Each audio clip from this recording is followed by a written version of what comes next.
Telltale Guys, the Singularity and AI. What's your ETA? We'll be there in 2 minutes. Come on, we have lives to save here.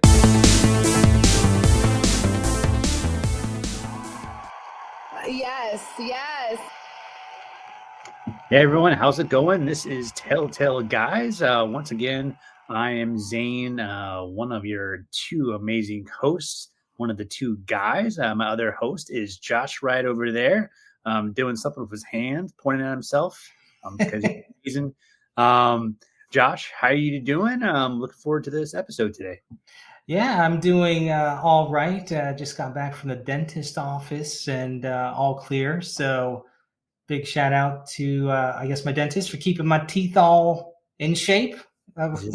Is his or her name Mr. or Mrs. Crentist? Prentice, yeah, I think you've used that joke before, Zane. And I In a previous remember episode? you have, yes.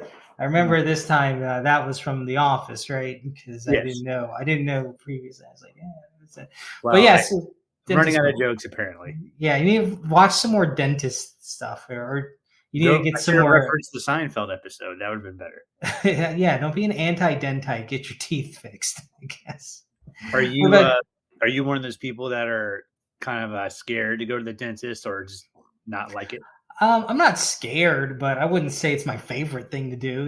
It's pleasant enough, for a dentist. You go there, talk a little bit. It doesn't like freak me out unless I had to get like a filling or something. Yeah, Mhm. it's very. I just don't like people scraping on my teeth. It's not a Yeah. comfortable feeling. Mhm. I think Evelyn though she enjoys going to the dentist. Like some people like getting their teeth cleaned. Like Fully I clean. yeah, like those little like fish in the ocean when they go to like the shrimp dentist and they go in there and clean.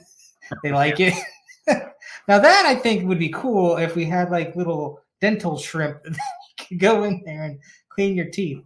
Maybe that's something we could look at in the future. I don't know. But Maybe. how about I feel like I would just want to eat them, especially if they're little fried little shrimpies coming at you. yeah, well hopefully they're not fried while they're working on your teeth, but maybe afterward that's your treat for doing it.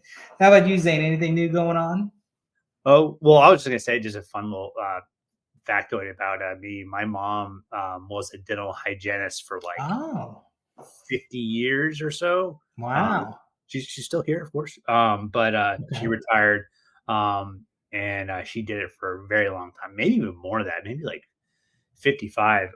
But she did it right, right out of school, and she loves it. And so I always kind of liked going. I mean, I would be a little brat sometimes, and um, complain about that hurts, blah blah blah, or I would get annoyed if my mom was like, "You're not flossing enough," but I always had free dental care, so that was Okay, a yeah.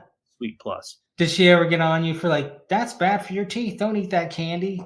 Oh yeah, my mom, she'd be the one during Halloween, like handing out like apples or something or some sort of food. Ah, I mean, she would how, hand out some candy, but there was like always some healthy thing that came along with how the, many eggs did your house get? thankfully none. So Okay. that was good. Yeah, that's the one bad thing about dentists. It's like you can't talk to them about like good food because I remember one time I was at my dentist, I was like, "Oh yeah, these because boba is like hot now and they're opening up all over the place." So I was like, "Yeah, this boba place is really good." She's like, "Boba is the worst thing for your teeth." So I'm like, "Oh well, Just I don't drink it sugar that soy much." balls, right?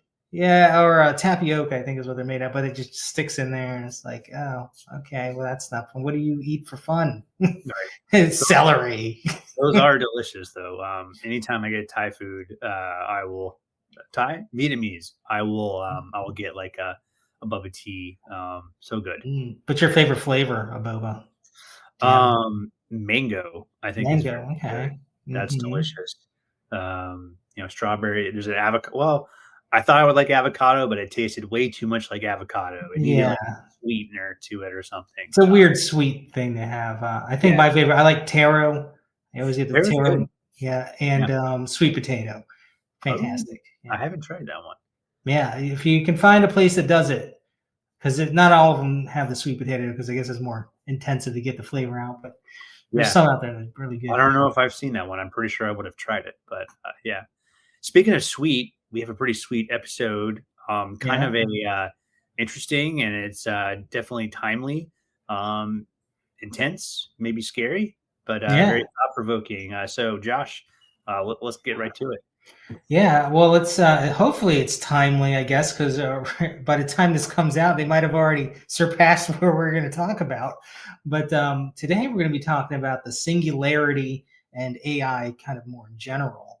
Are you familiar with? I think everyone's familiar with AI, but what about the singularity, Zane? Have you heard too much about that? Yeah, I mean, I've listened to my share of podcasts, read some books, articles, and stuff. I'm definitely aware of it. I mean, I think my idea of it, from what I've learned, is just that at some point, it's just going to be AI is going to surpass all our supercomputers, and it's just going to be just almost this hive mind, and it's like no turning back.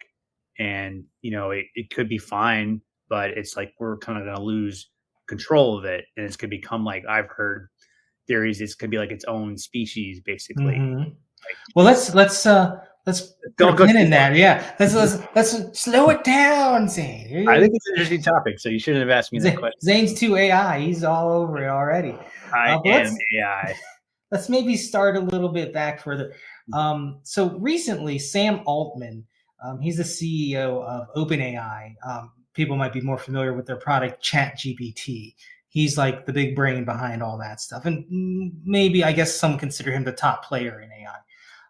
But so in 2025 started off, there was a lot of crazy stuff going on in 2025, right at the turn. We had the presidential elections and stuff like that. A lot of big news events going on. But there was a fairly eyebrow raising event that happened, I guess, that kind of flew under the radar for a lot of people. It didn't really get picked up a lot in the news. And this was, hang on, let me get a little bit. This is Sam Altman here. He's the CEO of OpenAI. But at the beginning of 2025, he put a tweet or an X out. What do they call it? I don't know. On the platform formerly known as Twitter, now X. Yeah. He said something. This is what he said. He said, "Quote." Let me just show you the quote there. He said, "I always wanted to write a 6-word story." This is what he said in the post. Here it is, near the singularity, unclear which side. So Ugh. that flew under a lot of radars, obviously. But what he's saying there is, hey, the singularity, it might have happened, and I don't know which side we are because we're so close to it. So it's either we're about to get past the singularity or we've already passed it and we just don't realize it yet. Yikes. And if that's a true statement of what he said, I mean, that's a monumental leap in all of mankind. This is an event of historic proportion, but because of everything else in the news cycles, it just nobody really talked about it, Mhm. unless you're kind of following this kind of stuff. So let's maybe for the listeners here to define a little bit more about the singularity, what that means. So the singularity refers to a potential future event where artificial intelligence surpasses human intelligence, leading to rapid, unforeseen technological advancements.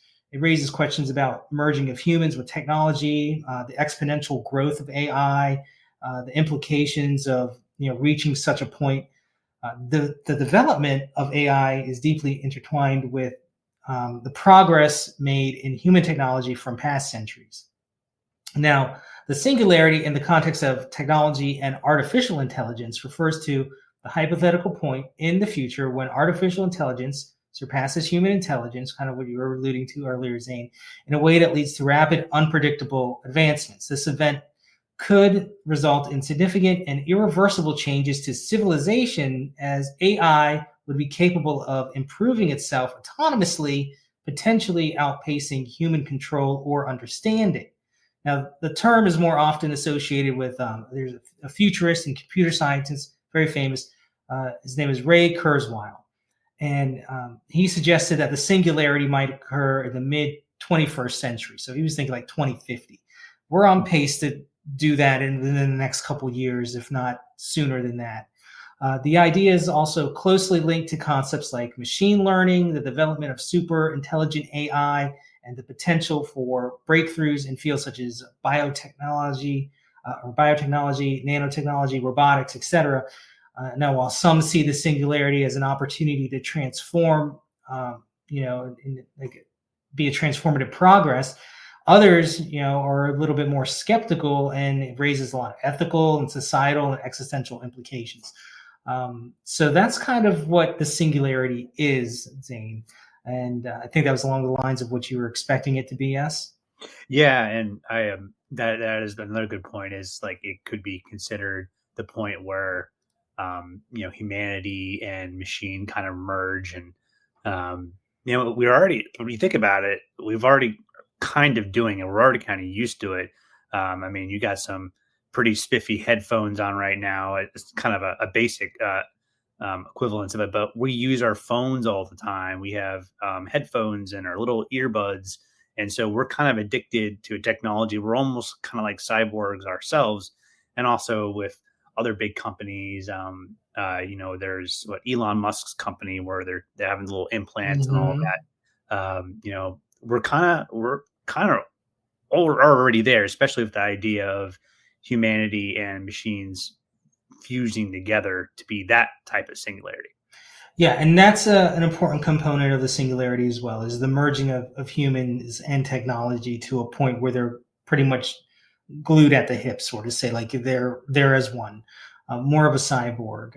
So the singularity concept often includes the idea of merging humans and technology, especially when discussing transhumanism. And that's a movement that advocates for the use of technology to enhance human physical and cognitive abilities in the context of singularity. This merging could involve several possibilities. So I'll get into those in a second. Transhumanism is kind of like, yeah, you're hacking the human biology and you're becoming something more than Hmm. human. And that's quite a task. I think this is important to realize. And you were saying, like, we're kind of already there because we have headphones and stuff like that, as far as things. But I think it's even a step further than that, because if you think of it in terms of how much more this will advance people, think of, like, you'd be able to instantly access all of the internet just by thinking about it, learning a language just by thinking about it. Hmm. And if you're not connected into this new world way of life, it's kind of equivalent to like how the Amish, like when they're on roads and stuff, like they're kind of isolated into their own little societies. Hmm. Like you don't see Amish going down, I-85 or something like that through Atlanta on their horse, because they're dangerous to the rest of society. And that's kind of, I think, how people would be looked at who aren't involved in these kind of like transhumanism stuff, is like, if you're not with us, you're so dangerous to the rest of us because you're so slow at everything. You're just going to have to be over here. But let's kind of dive into a little bit of some Interesting. of the technologies here. Yeah. So you have brain-computer interfaces, technologies that allow direct communications between the human brain and computers, potentially enabling people to augment their cognitive abilities or even upload their consciousness in digital form. I think we've seen Black Mirror episodes about that. Mhm. Cyborg enhancements, like you were talking about, the integration of technology or technological devices or prosthetics with the human body, improving and replacing biological functions, from exoskeletons that enhance physical strength to neural implants to improve memory, sensory perceptions. Right. And Uh, Neuralink is the what I yeah, was Neuralink. for. Yeah. So that's Uh, been, I'm sure there's been a lot of trials, but I know there's a couple cases already that are publicly very successful. I mean, the first person, I forget his name, but he's able to play like little video games and all that, mhm. just with controlling a Neuralink inside his brain. Yeah, that would be the brain computer interfaces, BCIs. So we're already there. You also have um, AI enhanced cognition. Human minds could potentially be augmented by artificial intelligence, allowing humans to access vast amounts of information instantly or perform complex tasks that would otherwise be impossible without technological assistances, such as like learning languages instantly, like being able to just know, like if someone's speaking Spanish, oh, now I can speak Spanish, I understand you. Stuff like, you don't need a pocket translator. It's all right there in your brain already. And then also, fourthly, I guess the longevity and biological augmentation. This is advances in biotechnology and genetic engineering could enable humans to live longer, healthier lives, or even reverse aging as part of the broader vision of human enhancement. And these are all parts of transhumanism.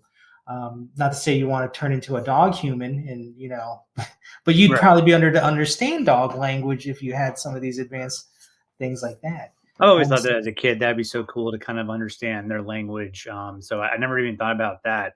I guess that could definitely be a possibility. I've definitely heard about understanding different languages really quickly. One thing our AI right now has done that's really cool.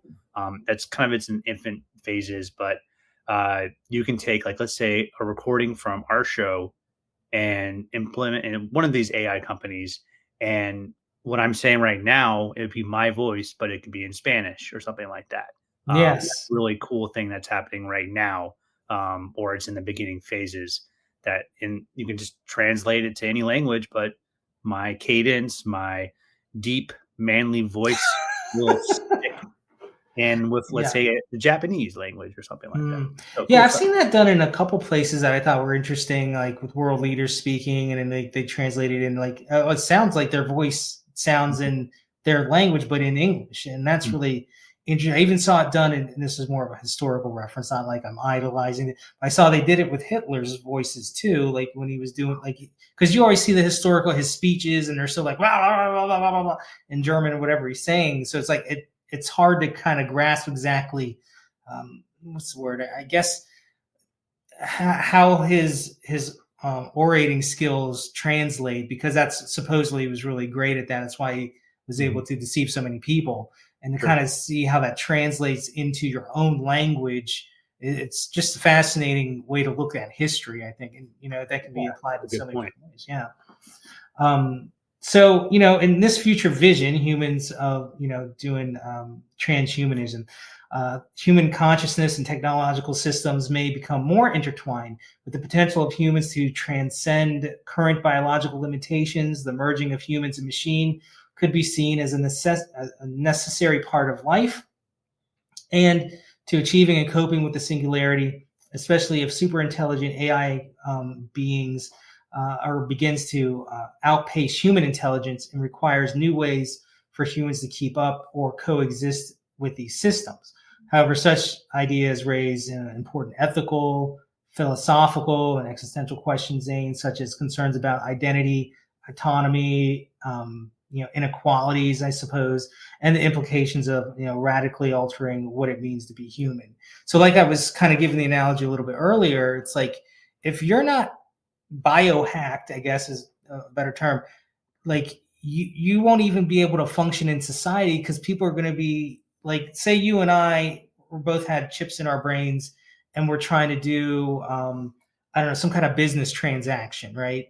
Well, in the current days, like you might be hours going back and forth with people trying to figure out, oh, what do you want, Mhm.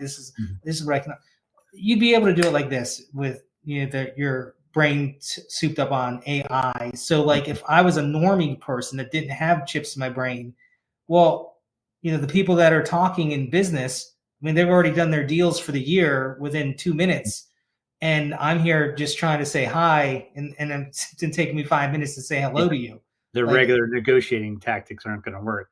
But right. Well, it's just like I'm already done with this conversation. I'm moving on to my next thing. What are you doing at this Bennigan's or whatever? a That's flip a side to restaurant. that coin is, I think I could see if you have a conversation like that via, like a neural link or, you know, the problem is, like, what if you're a competitor or, no, you're on the other side of the negotiating table and you can see, the other person's thoughts about, like, a company direction they want to take. Like, oh, they're going that way. I don't know about that. That's going to change my mind on this deal and all that. Like, company secrets, blah, blah, blah. That's another interesting and kind of scary avenue right there. It's almost like mind reading in a way. Well, I guess yeah, you don't have firewalls up or something. I mean, that's part of the problem too. Like, how do you prevent people from hacking inside your brain? Maybe we can talk about that a little bit later. Mm. Of some of these issues that'll arise like that. But maybe I mean this is a lot of high tech conversation we're getting into that I think a lot of people really haven't thought about. So maybe let's slow it down a little bit more and just talk about AI in general, like types of AI, Zane. Like most people, when they hear AI, they just say, "Oh, okay, that's just some robot knows everything about everything or whatever like that." It's kind of how people generally think about it. But there's different types of AI, different levels of it that I think people don't really think about in terms of how this technology works and how we work with it. So, artificial intelligence can be classified into various types based on its capabilities, functionalities, or the level of intelligence it possesses. So here's kind of like a breakdown of that. So you have AI that's based on capabilities, and that's going to be narrow AI, or also known as weak AI. And the definition of this is narrow AI is designed and trained to perform a specific task or a narrow range of tasks. It excels in a particular domain, but lacks generalization or adaptability beyond its predefined function. So some examples of this would be things like your virtual assistant, Siri or Alexa, kind of recommendation systems, even like on Netflix when it says, "Hey, you watch this movie, you might like this movie." Right. Facial recognition software and autonomous vehicles. These are all narrow AI, very, Just very specific run with tasks. specific algorithms, basically. Yeah, very, very, very specific tasks that they're able to do. They don't go outside that. They're unable to go outside that. This is just point A to point B type of stuff. And I think that's probably what a lot of people understand AI to be currently. That's how they interface with it mostly is, hey, Siri, how do I get to Dunkin' Donuts or whatever? Here's the Mhm. directions to Dunkin' Donuts. So another type is general AI. This is strong AI. So this definition, general AI refers to a form of intelligence that can understand, learn, and apply knowledge across a wide range of tasks at human level capabilities. It has the flexibility to perform any intellectual task that a human being can do, exhibiting reasoning, problem solving, and creativity. So general AI is still like theoretical at this point. It has not been achieved as of yet. It is a subject of ongoing research. So we're kind of at the narrow AI phase Mhm. of AI right now, but I think we're going to rapidly get past that. Now, generally speaking, general AI, that's what humans are. Like we generally are good at lots of things and can learn new tasks about various things and perform them competently. So Mhm. where that once AI gets to that level, then it's essentially as smart as us, right? Right. And it doesn't. It's harder to control at that point. I feel like we're right in the middle, because you got these, ChatGPT and other similar models, like they are learning, but there's also, and you may touch on this, but there are also defects in what they bring back in the Hmm. search results. There's it's not perfect yet, but I feel like we're right in the middle, but maybe we're a little bit closer to general. Yeah, and I will get into that a little bit here. Kind of when I break it down these different types of AIs. So the next type based on capability AI is super intelligent AI. This one I think is the scariest one, obviously.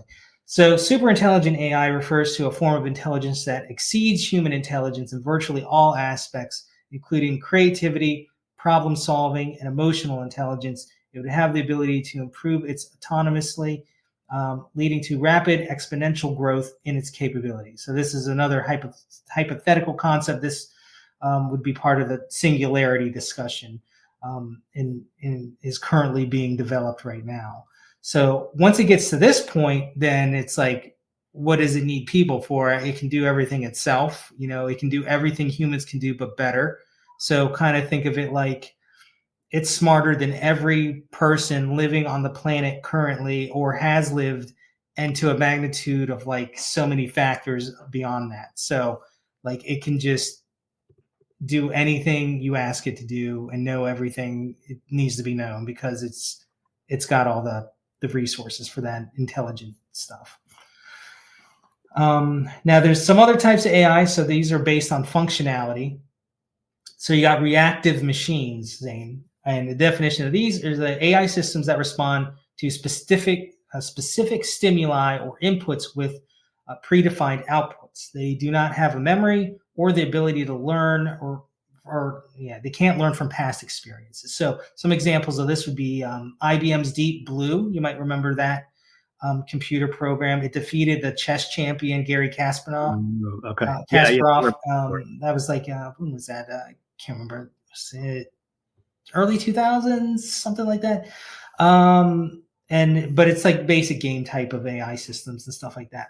Now you also have limited memory as far as functionality. AIs that are based on limited memory. So definitions: this systems, AI systems with limited memory can learn from historical data to make decisions, but their memory is not permanent or long term. They can improve their performance over time based on past data or experience. Some examples of this would be self-driving cars use limited memory to learn from their environment and make driving decisions based on past observations. So I guess like they see like a body crossing the thing. I was like, oh, that's a human. Put on the brakes. You know, Mhm. it learns like that kind of way.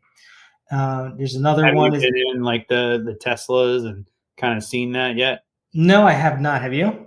Yeah, just for like Uber rides and stuff on Oh, basically on like business trips, and it is really cool. I mean, those cars are cool in general. Like, even like their big screen, navigational screen is cool. But yeah, I've seen it. The driver put it on automatic driving, and yeah, it stops, and it's kind of freaky, but it's really cool too. they still have the person in the car. Yes, yes. Yeah. You remember? Did you ever see the movie Total Recall with Arnold Schwarzenegger? I have it when I was really young, but that's actually on my list to rewatch Mm. because I need to see it as like an adult because I know Yeah. it's one of like the best kind of um, campy-ish, like really good sci-fi's. Yeah, it was good. I loved it. I think it holds up pretty good. I mean, it was practical effects and stuff for its day, Right. but for its time, I think really good. But they have in this scenario of the future, they have these Johnny cabs that go around. So it's like a taxi cab. It has like a little robot man in it. So Mhm. he like turns around and says, "Where do you want to go?" And it's like, "Oh, go here." He's like, "Okay, thank you for riding Johnny Cab," and it just like takes you, but it's like a fake robot person driving it, but it's really autonomous. Right. But that was a fun part of the movie.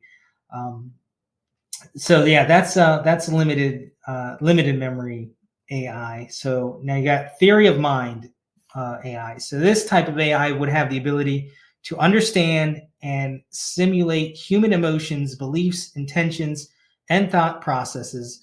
It could, in theory, interact with humans in a more empathetic and socially aware manner, I suppose.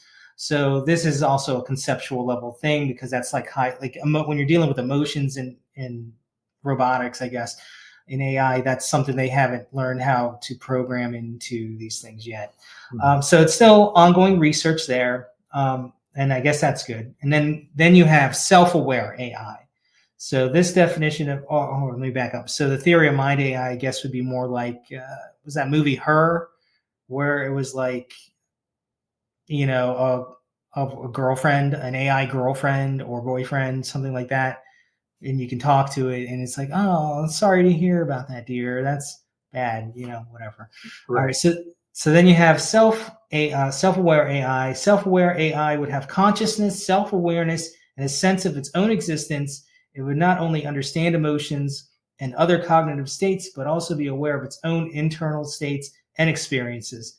And of course this is also very hypothetical and it's a distant goal. I mean, that's like the mecca, I guess, for people who develop these things. This would be things like, as in the Matrix, self-aware computers that Mhm. know what it is and all that stuff. And they have their own agenda and whatnot. Hmm.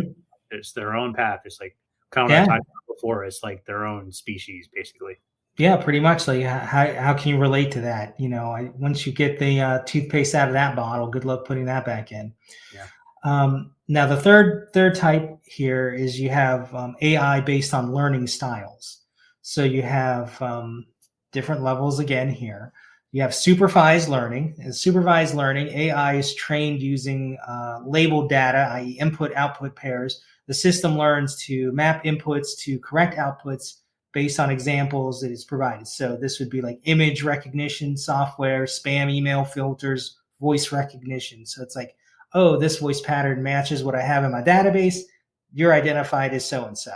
That's how that works. So this image looks like an elephant. Here's a picture of an elephant. That's pretty simple. Unsupervised learning and unsupervised learning involves training AI with data that is not labeled. The AI system tries to identify patterns and structures in the data on its own, such as clustering similar data points together. Examples: customer segmentation and marketing,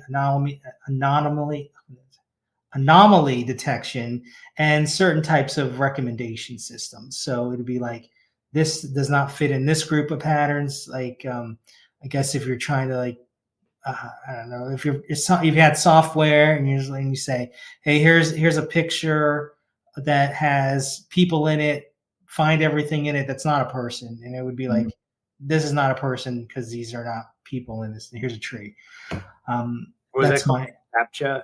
That I don't. I think that might be a very simplified, but you're still a human interacting with it. So, but I oh, guess it'd be like AI capture. Yeah, that's like, got it. you're identifying. That's what it Tell me says. you're not a robot. Well, the robot can do that now too. So, Mhm. Right. maybe find a new thing to test that. All right, so then you also have reinforcement learning. And reinforcement learning, an AI agent learns by interacting with an environment and receiving feedback in the form of rewards or penalties based on its action. It aims to maximize cumulative rewards by improving its strategies over time. So examples would be game playing agents like AlphaGo, I don't know what that is, robotics, and autonomous vehicles. And I find it interesting here in this particular bit of technology, it gives it a reward system. Much like human brains, you get a dopamine hit, Hmm. when you do, like, it encourages you to keep doing whatever that is that triggers that dopamine hit. What would the reward be, hypothetically, for a machine? Um, I guess it could be anything you program it to be. It's just a matter. I didn't have any set examples of that, but I guess if a machine, it's like, hey, if you do this performative task well, then we will turn on this green light to show you that you did well, or something like that. So green lights are good and red lights are bad. Hmm. And it wants you, as you say, maximize the green lights, and then it says, okay, I'm only going for things that give me green lights. Right. So I think that's kind of how it's supposed to And give it work. like a And little electricity boost. Like, there you go. Good yeah, job. You got a little extra energy. yeah, a few more amps in your Yeah. breakfast, I guess. All right, so then you got semi-supervised learning, and semi-supervised learning lies between supervised and unsupervised. Obviously, the AI trained using a combination of labeled and unlabeled data, often making it more efficient when labeled data is scarce. So, image classification with limited label data and certain medical diagnosis applications. I guess that sounds like it's something like, how Google Images works, or something like that, or when you're diagnosing, medical diseases or something like that. It's like, you don't necessarily have a defined thing within whatever you're looking at that says, hey, this is a cancer cell, but based on parameters, I guess this looks like a cancer cell. And then you have self-supervised learning. AI generates its own labels from raw, unlabeled data by making predictions and constructing representations from the input data itself. And this would be things like Chat GPT, natural learning processing models. So they generate predictions based on parts of text, or and learning techniques in computer vision. So yeah, when you talk to a chat bot or something like that, it's self supervised learning. So it's like, hey, this person's talking about cats. Making an educated guess that you want a picture, or you want me to talk to you about tigers or whatever. So yeah, there's that difference there. You've played around with Chat GPT quite a bit? Yeah, I like it. Especially, I mean, I think I use it. Well, I was going to say I use it more than like, a Google search, but now Google has its own AI answer. Like anytime you have a question, it'll give you kind of a more specific targeted answer. It's not going to just going to give you hyperlinks. But going back to GPT, I like it.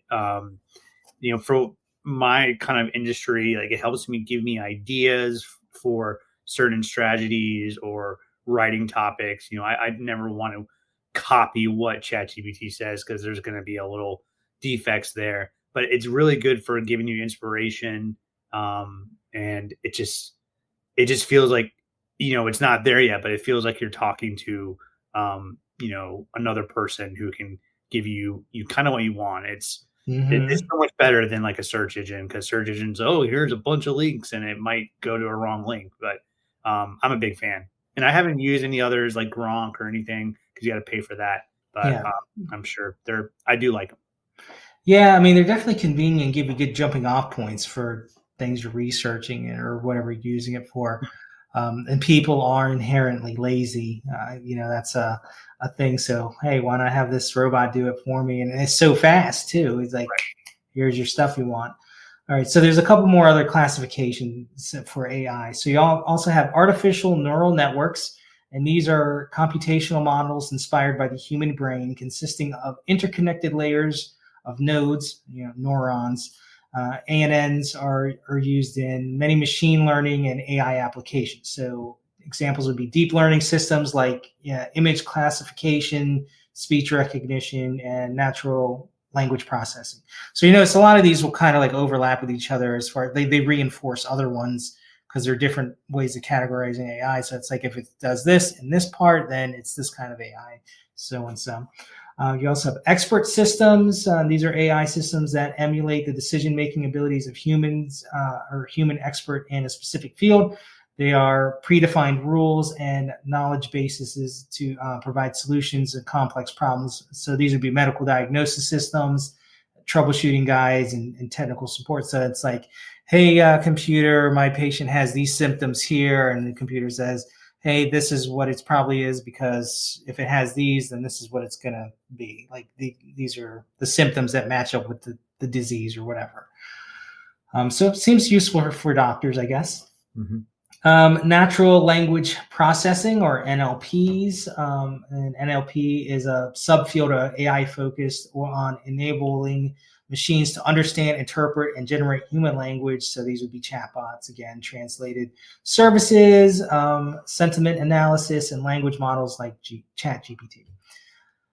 So that's kind of the breakdown of all the different AIs. Zane, were you aware of many of those, or how did you think of AI before and after that?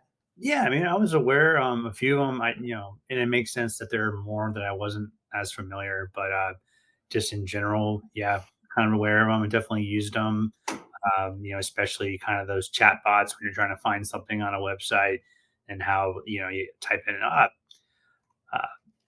need this prescription for my dog or something like that, and it'll kind of direct you like, oh, what kind of dog do you have? What breed? What's it learns and gives you hints based on your query. But yeah, it's cool. I mean, we're definitely at this point where we have like simple kind of AI algorithms, but we're getting to the point now where things are getting more complex and it's fascinating. Sometimes I'm like wondering, should I be more worried about this? But I don't know. It's kind of like a lot of it's so over my head. It's like I can't bother to worry about it. Like it's Yeah, coming nonetheless. I think the important takeaway from this portion of what we're talking about is that people need to think of AI is like currently we have weak AI, but the ones coming up, general AI and super intelligent AI, those are really, I think, the significant breakdowns for people who aren't really into this stuff so deeply. Is like once it gets to those levels, then we're on a different plane. But let's look at how people have moved toward the singularity through the ages, Zane, because it's all people love looking for technology and advancing things, right? And we've kind of we stand on the shoulders of giants, as they say. So some major human technological breakthroughs, and there's of course been many since like the invention of the wheel and fire and etc. But I'm going to kind of focus from the 1800s to the present because that's kind of like when we as a species really started gearing up our technological advancements. So we have Jacquard loom in 1801, the invention of the Jacquard loom, which used punch cards to automate the weaving process, laid the foundation for programmable machines and data processing. I don't have any slides for these. I'm just kind of touch base on some of our technological breakthroughs. Now, in 1831, people invented something called the electric dynamo, and Michael Faraday, also the Faraday cage guy, discovery of electromagnetic induction paved the way for the generation of electricity, influenced later technological developments. So what I'm kind of going over here is key points and things that were significant in human. A lot of people don't even think about this stuff now because they just think of like, you know, probably on my next point here, the telegraph. You know, that's something I think a lot of people have heard of. Samuel Morse' invention of the telegraph revolutionized long distance communication and set the stage for digital communication we use today. And that was in 1837. So then in 1876, the telephone was invented by Alexander something Bell? Graham Bell. Graham Bell. Okay. Yeah, he obviously invented the telephone, allowed for voice communication over long distance, a breakthrough in telecommunication. Obviously, the foundation of our, smartphones. Mhm. Electric light bulb, 1879. Thomas Edison, of course, had a big hand in that and how light bulbs changed human interactions. He didn't invent the light bulb technically, but I mean, everyone associates him with it because he made it like to the point where we're using it today. He was like the business side of it. He really kind of amplified it. He Um, was a good businessman. yeah, good businessman. I mean, he did improve it too. Like he had inventions, or his team did, but he improved it to a point where it was a viable thing to be used. So then we got in 1903 powered flight, the Wright brothers.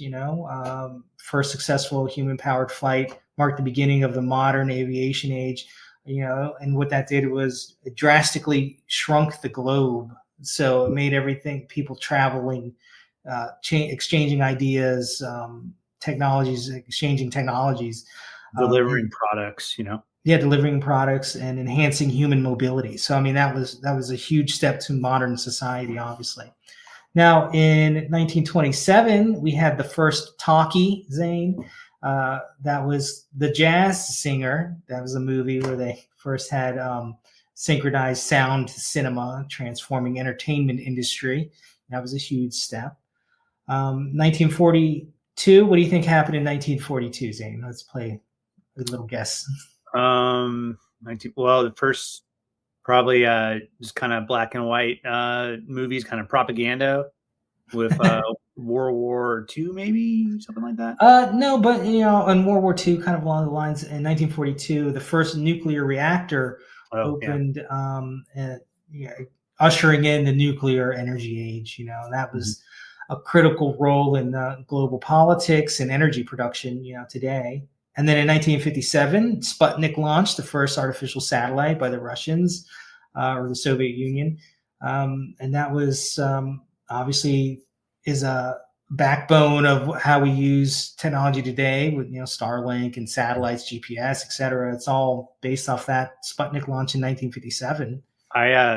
We were at the beach, St. George Island, a couple years ago, and Mhm. we saw the Starlink train fly by Oh. above us, and we didn't know what it was at first. And it was like during the time where all these UFO disclosures were happening, and so we were like, "Did we just see a bunch of UFOs?" Because it was so like in sync. But we looked it up later, and like there it was like confirmed, like there was a Starlink passing over a train passing over our area. So really That's cool. cool. I haven't seen that yet, but I mean, I've seen pictures of it, and Mhm, it would be cool to see. Maybe mhm, maybe someday I'll see it. But let's continue on our journey of technological advancements from humans. Remember, this is just from the 1800s to now. How quickly we're moving through the ages here. So we had Sputnik launched in 1957, and just a little over 10 years later, 1969, the moon landing. mhm. First man on the moon, USA, go USA.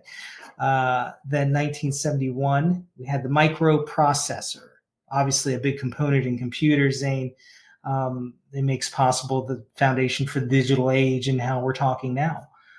Then in 1989, World Wide Web, not invented by Al Gore, but it was the foundation of the internet set in 1989. Who would have thought then it would turn into what it is now?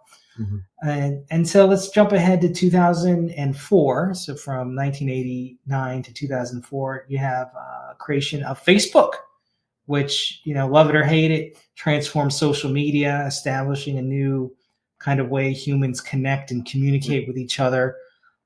Some might say it's been detrimental. Some say it's been great, for business and even, just keeping up with people you otherwise would have lost track of. I remember, I Um, mean, I know you're a little bit older than me, but I when it came out, it first started out like you can only be part of colleges and all that. Hmm. And so I was just going into college, or the next year I was going to be a freshman. And so that was kind of cool to be a part of that first phase where, like, oh, you were accepted at George College and State University. You can join Facebook because of that, essentially. And I remember that was a cool thing, and it was definitely kind of like the Wild West in a way. And now it's something totally different in a way. Yeah, I will say, kind of touching back on just the internet age and when it really started taking off, because, yeah, I'm a little bit older, not that much older, but, I kind of was coming of age in my early teens and stuff when the internet just kind of blew up. Like, that's when it, like, AOL and people were starting to get online. Mhm. So it's kind of my childhood, it didn't exist, and then like my teenage years, that's when it existed. So it's kind of weird. I guess I love that generation that kind of straddles the Right. divide of like I remember what it was like before the internet and what it has been since. And I'm nowadays, grateful that we were part of that generation, yeah, or just we both saw that, and yeah, I remembered a little bit too. I was a little bit younger, but like, yeah, I remember that age before, and it was fun. But yeah, now there's no going back. it's yeah, can't put that genie back in the bottle, I guess. So a little bit more of technology here is what is leading to our current days, pillars of where we're at is in 2019. Then we had the quantum supremacy, and this is Google's achievement of quantum supremacy signaled that quantum computers might eventually outperform classical computers, enabling breakthroughs in many fields. And Google announced quantum supremacy, demonstrating that their quantum computer can solve a problem faster than most powerful classical supercomputers. So they're using quantum computing. That's a whole nother bag of worms. Like I can't even get into really, but just Right. it's going to take you from basically it'll make everything irrelevant if you can get a quantum computer running, Mhm. Right. So and much then faster too.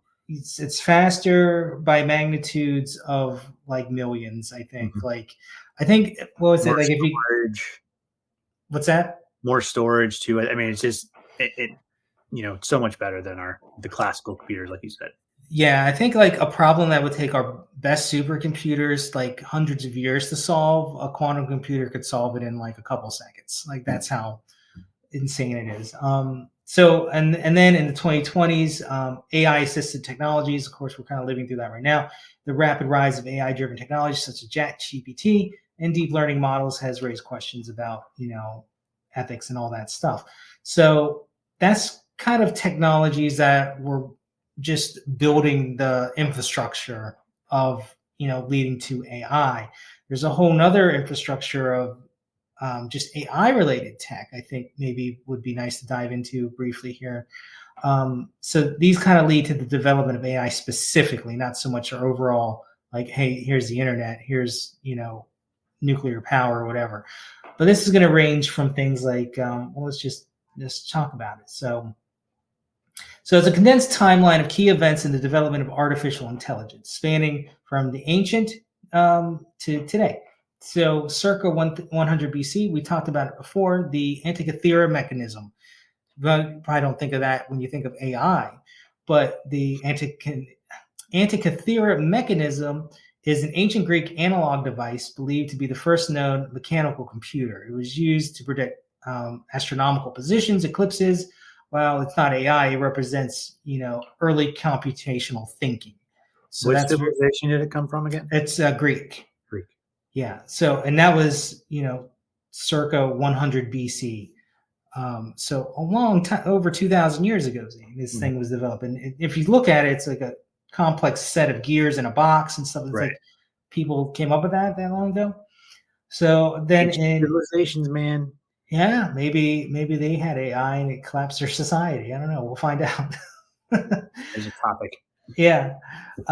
So then you have 1642, Blaise Pascal invents the Pascaline. So the Blaise Pascal invents this thing, one of the first mechanical calculators, laying the groundwork for later development of computational devices. So I guess kind of similar to the Antikythera mechanism, but you could put numbers in it and stuff like that. So then you have the analytical engine in 1837. This was made by Charles Babbage, conceptualizes the analytical engine, the first mechanical computer designed to perform general calculations. It is considered the precursor to modern computers and programmable machines. Now, this would be a cool episode in and of itself, but this machine was like this giant complex set of gears and stuff like that. And you could say, hey, what is this number times this number? But it's all mechanical. It was like a mechanical computer as you would think of today, a little bit more, simplified, but more complex than a calculator, type of thing. But it was like insanely complex. Like the mind it takes to create something like that is just like, how do you even think of that? Agreed. Uh, so then It's in like 19, like you would ask, like, compute this, and it would be like, and then it would spit it out. yeah, yeah, you think it was kind of like steampunky, yeah, it was like, let's see. But then in 1936, now we're getting kind of like more modern age. Alan Turing, you heard of him? Yes, code breaker, in World War II. Well, yeah, he developed the Turing machine. So yeah, he develops the concept of the Turing machine, a theoretical model that forms the foundation of modern computer sciences and computation theory. It marks a key monument in conceptualizing artificial intelligence. So he's like the father of computers. Yeah, he made the code breaking stuff in World War II. And then he also published in 1950 Computing, Machinery, and Intelligence. And this was like, it's like a seminal paper in introduces the Turing test, which is a method of determining whether a machine exhibits intelligent behavior or is a human. So it's like, hey, is this robot smart enough to fake a human into thinking it's a human? The Turing test type stuff. And then in 1956, Dartmouth Conference, The Birth of AI, Dartmouth Summer Research Project on Artificial Intelligence, organized by John McCarthy, Marvin Minsky, Nathaniel Rochester, and Claude Shannon, is widely considered the founding moment that the academic field kind of like does AI stuff. So they say, hey, this is a viable field of pursuit, discovering AI. And that's in 1956. So they've been on it for 70 years. Wow. And then in 1966, the first chatbot was created, Zane, named Eliza. Joseph Weizenbaum creates Eliza, an early natural language processing program that simulates a conversation. It demonstrates a machine's ability to engage in basic human-like interactions. I'm sure very crude compared to what we have now, but What year was that again? 1966, the first chatbot. Wow. Like, how much of this stuff have they been like tinkering on behind the scenes to get us to where? Because I remember, like, whenever someone said AI when I was younger, you just think, oh, that's some far away sci-fi thing. Like, people didn't think about them in the background actually developing it until a few years ago, when all of a sudden they just like, hey, we got AI now, boom. It wasn't like so much a gradual thing to the general public, unless you're following it. It was like, it really was just boom, here it is. It's like, where you guys been doing? Like, where you guys been developing this for so long? Maybe it's like that thing, like with you hear about governments, like how their technology is way more advanced than it currently is, or that Mhm. about. So that's what I would equate it to. Sure. Okay, so that was 1966. So then in 1977, you have IBM's Deep Blue. We mentioned that already. 2012, breakthrough in deep learning, AlexNet. And AlexNet is a deep convolutional neural network, wins the ImageNet competition, demonstrating the power of deep learning and neural networks in computer vision tasks. This triggers a boom in AI research. So I guess from that point is when all these companies started investing heavy money into it. It's like, oh, wow, the backbone infrastructure is there. And then, of course, today in 2023, we got ChatGPT. So that timeline highlights significant milestones in the journey of early mechanical devices to current state of AI models like ChatGPT, showcasing the evolution of thought, theory, and technology that has led to today's thing. So, I mean, there's so many things like that kind of happened, Zane. But here, let me show my slides again. Where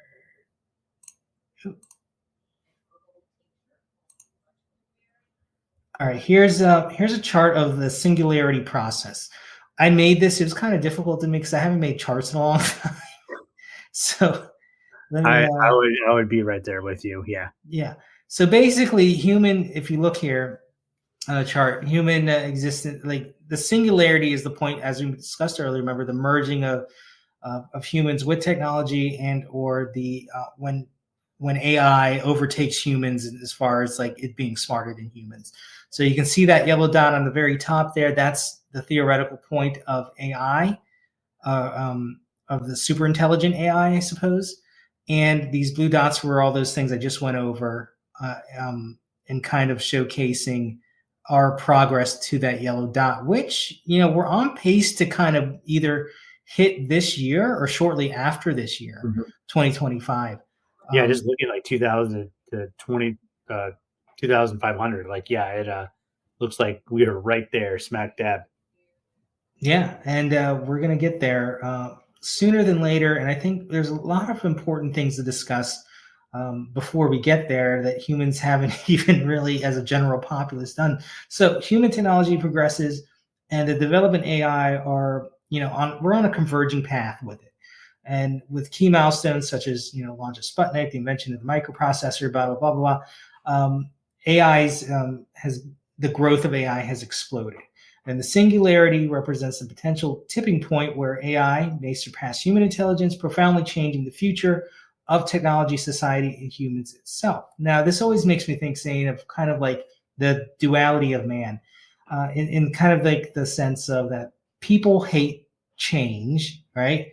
But then people are always looking to change things. Hmm. So, part of me is like, no, I don't want this because this thing is so frightening if you sit down and think about it, because it's going to put people out of work.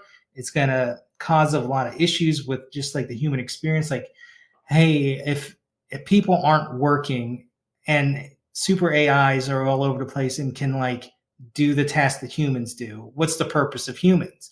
Well, okay, you think, oh, we can just create beautiful things of art or whatever. Well, AI can do that. I mean, you can do that now. It, It's you can getting make it can there. make songs. We do songs on this show with it using it. It Right. can do art. I've seen plenty of AI art. I'm an artist. Mhm.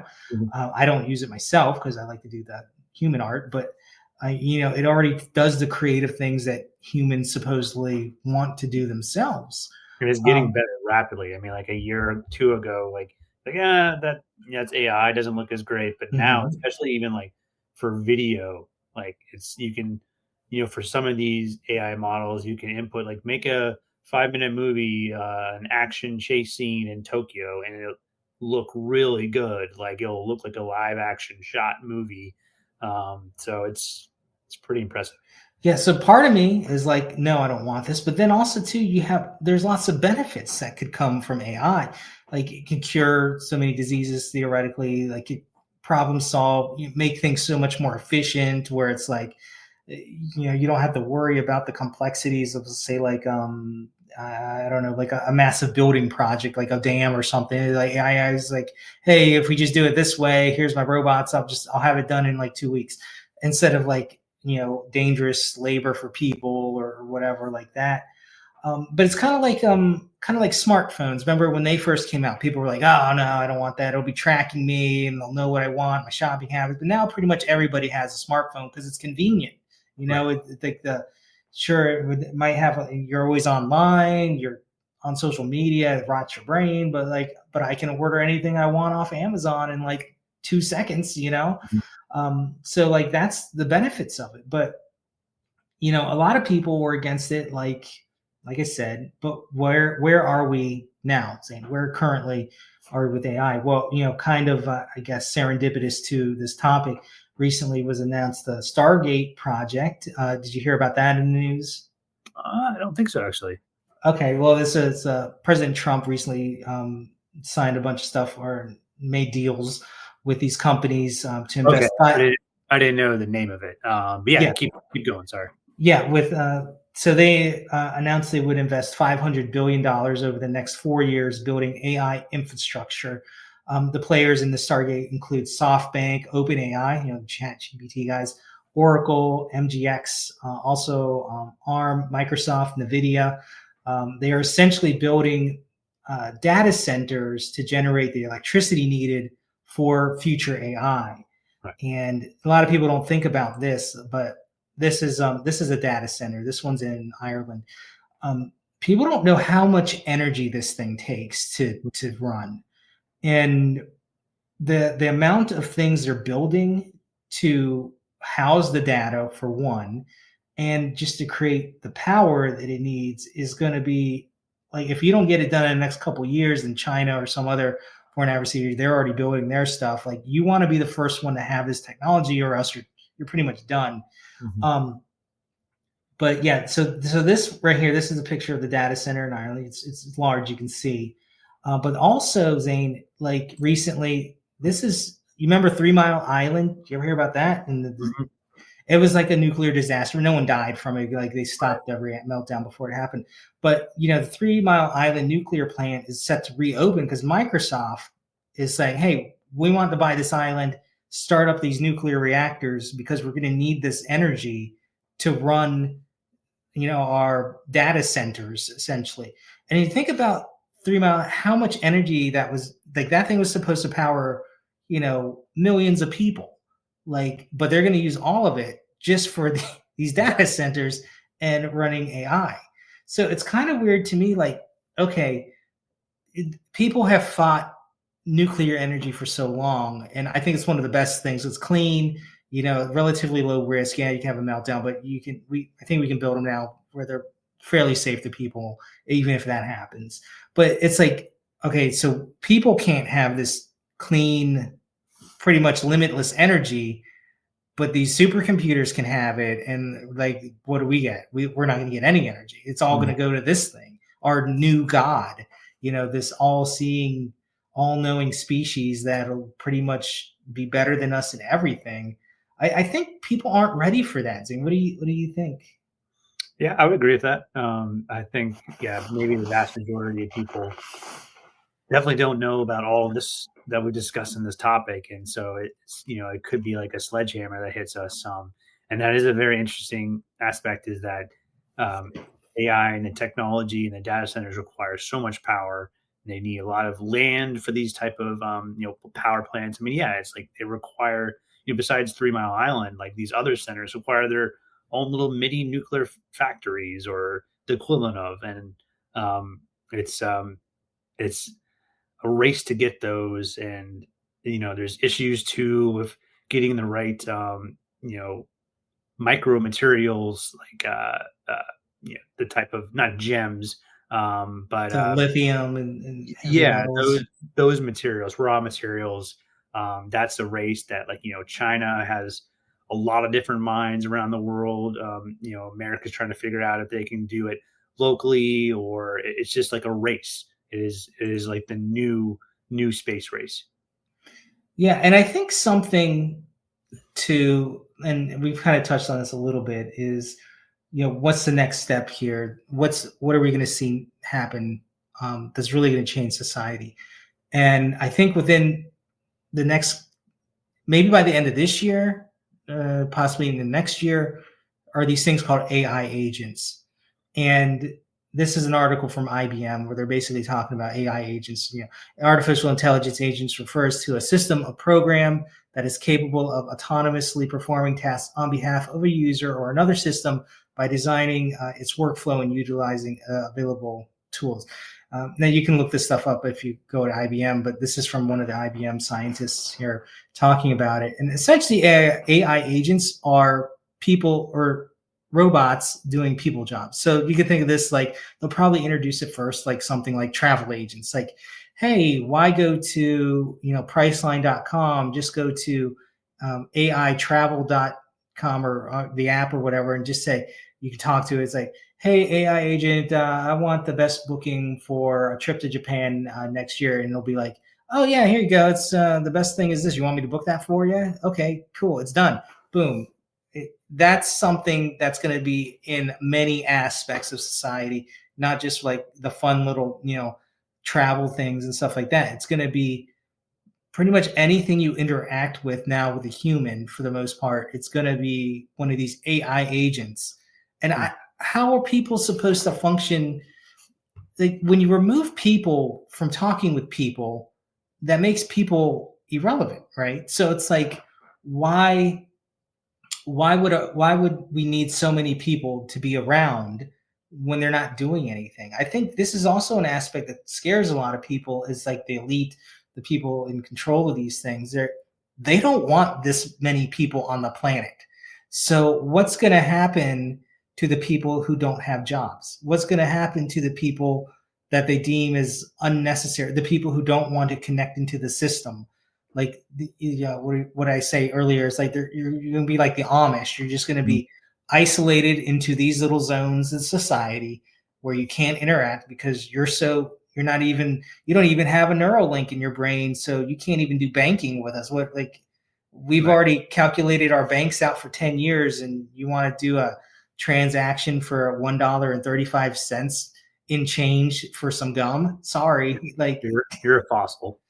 yeah, I think it's more than just being a fossil, because it's like there's always people who resist technology. You're obsolete when the super intelligent AI comes.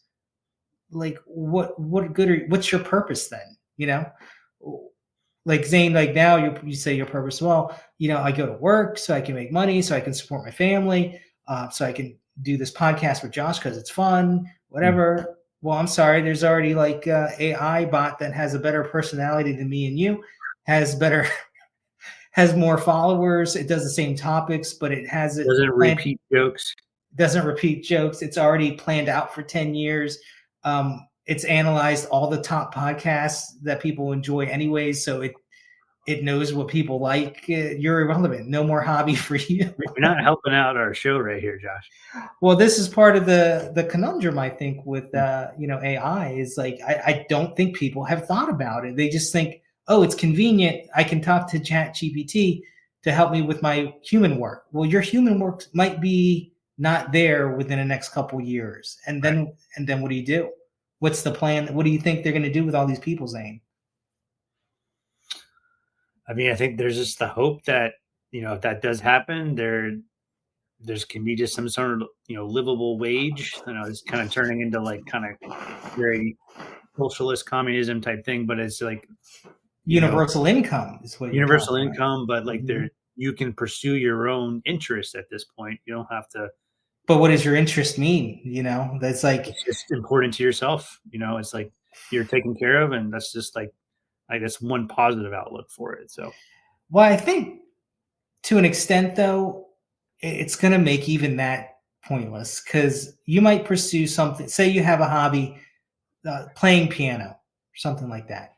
Well, sure, you do it because you like it. Or maybe your friends, oh, wow, it's cool. You know how to play this song, this song. It's like, well, who are you going to share that with? Like, what do they care? You're not even interacting with people anymore at that point. They right, get their classical music from AI Mozart, and he's like can play anything they want, even contemporary pop songs, and convert it into classical songs by an instant. Like, I just don't think people can handle this type of technology to the level of where it's going to hit them in the face, and it's going to make, because when you have a super intelligent computer that's smarter than everything on the planet, like, I think you're going to see people start to worship it almost like a god, because at that point it kind of is in our perspective, because it knows everything. It gives you access that you plug into it. It makes you feel good because it's like you're connected to the mainframe system. Maybe it sends you some kind of dopamine hit for plugging into it, as its way of, like, worshiping it, whatever. Like, it can get really dark really fast. And yeah, I think I'm apprehensive about it at best. mhm. I mean there's definitely a possibility. I think just hoping it's just going to be. I mean, yeah, it'll be aware, but hopefully it won't. It won't go down that dark way. Hopefully, it'll just be kind of a different species, but kind of helps us along the way, and we kind of work together. That's just hopefully the positive outlook. But I don't know. Yeah, you think about different species too, Zane. It's like you can't even comprehend how a computer would think, because they're so far ahead in as far as like how much intelligence it has.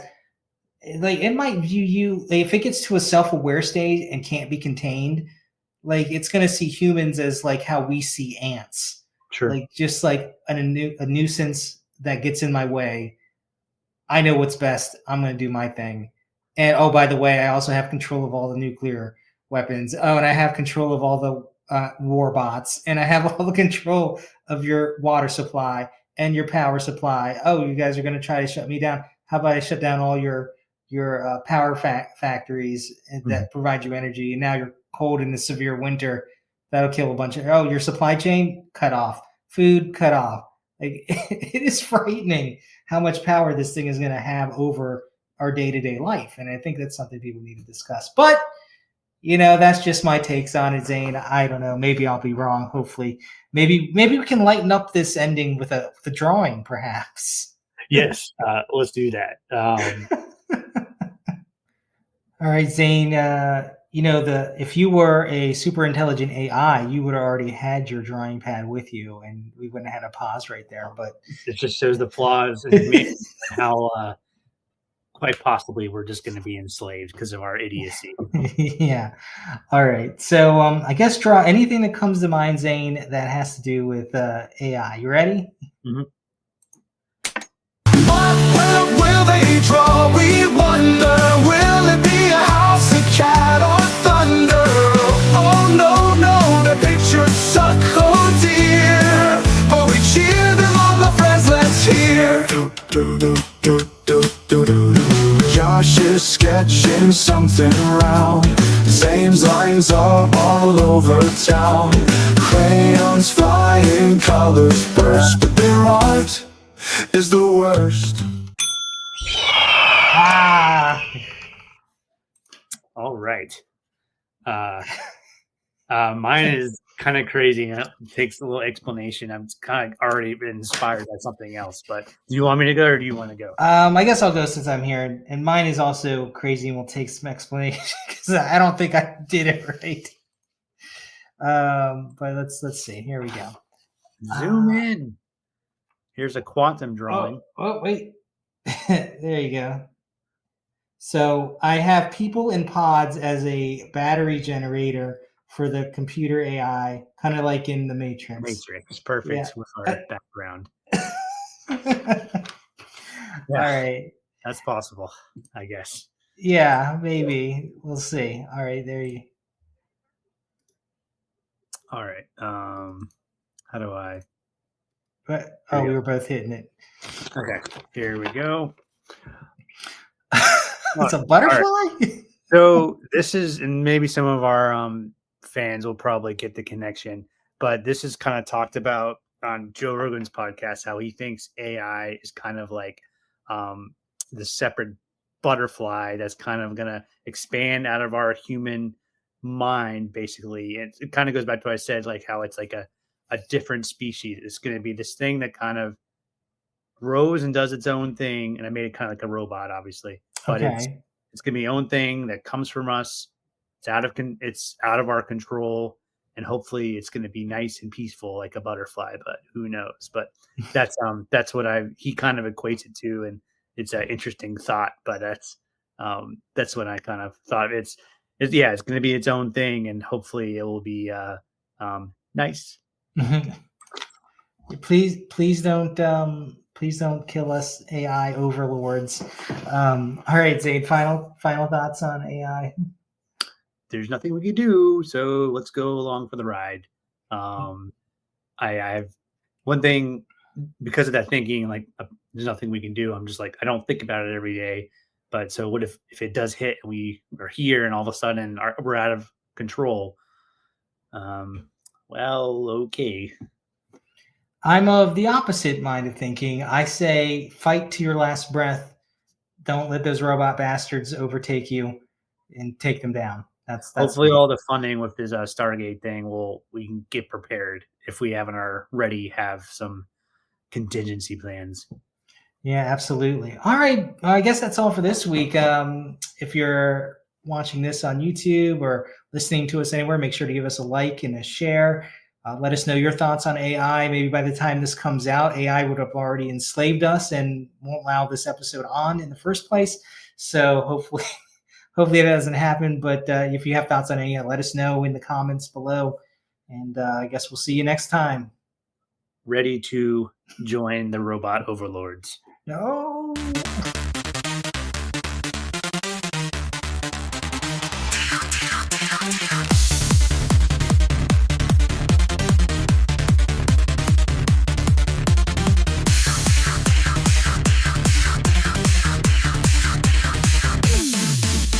Telltale guys talk AI past.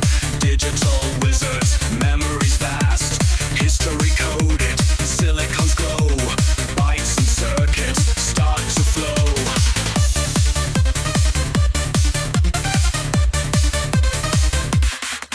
From Turing's mind